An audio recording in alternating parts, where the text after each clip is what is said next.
हैदराबाद में सरकारी विप बालमूर वेंकट ने फीस रिम्बर्समेंट के मामले पर बीजेपी की 48 घंटे की भूख हड़ताल को शदीद तनकीद का निशाना बनाया।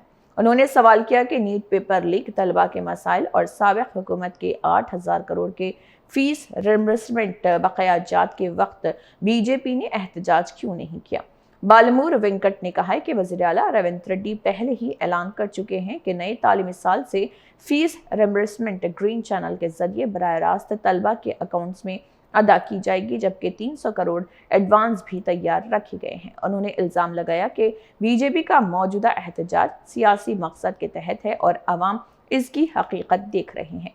उन्होंने कहा है कि कितने ही एहतजाज और ड्रामे कर लें, तेलंगाना में बीजेपी नानपल्ली दफ्तर तक ही महदूद है।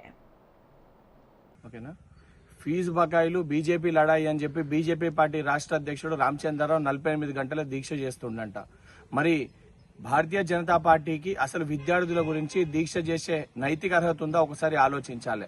40 రోజుల పాటు నీట్ పేపర్ లీక్ అయిందని చెప్పి విద్యార్థులు ఏదైతే జంతర్ మంతర్ లో ధర్నా చేస్తే మరి ఆ రోజు భారతీయ జనతా పార్టీ ఎక్కడ పోయింది?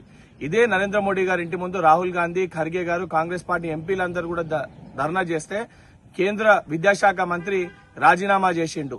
విద్యార్థులపైన లాఠీ చార్జ్ చేసినప్పుడు మరి విద్యార్థుల గురించి ఆలోచించాల్సిన నైతిక అర్హత ఆ రోజు భారతీయ జనతా పార్టీకి ఉండేనా?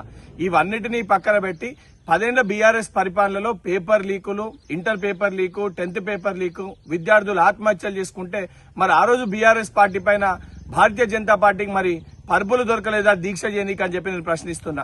సిగ్గుశరం లేకుండా 10 ఏళ్ల బీఆర్ఎస్ పరిపాలనలో బీఆర్ఎస్ కి వ్యతిరేకంగా మాట్లాడుకుంటా 8,000 కోట్లు బీఆర్ఎస్ పార్టీ ఏదైతే బకాయిలు పెట్టి ఏదైతే ఫీజు రియంబర్స్మెంట్ ఈరోజు విద్యార్థులకి రాకుండా చేస్తే కాంగ్రెస్ పార్టీ స్పష్టంగా గౌరవ ముఖ్యమంత్రి రేవంత్ రెడ్డి గారు ఈ సంవత్సరంకి వెళ్లి 300 కోట్లు అడ్వాన్స్ పెట్టి నేరుగా విద్యార్థి ఖాతాల్లో ఫీజు రియంబర్స్మెంట్ జమ చేస్తామని చెప్పి హైకోర్టుకి స్పష్టత ఇచ్చారు.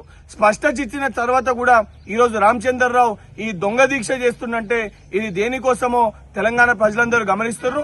ఈ దీక్ష విద్యార్థుల కోసం కాదు, బీఆర్ఎస్ పార్టీ తోటి దోస్తీ కోసము బీజేపీ పార్టీ దీక్ష చేస్తున్నట్టు ప్రజలకి చాలా స్పష్టంగా అర్థమవుతుంది. భారతీయ జనతా పార్టీ తెలంగాణలో ఎన్ని డ్రామాలు చేసినా భారతీయ జనతా పార్టీ కేవలము నాంపల్లి ఆఫీస్ మటుకే పరిమితం అవుతుందని చెప్పని గుర్తించుకోవాలి రామచంద్రరావు గారు.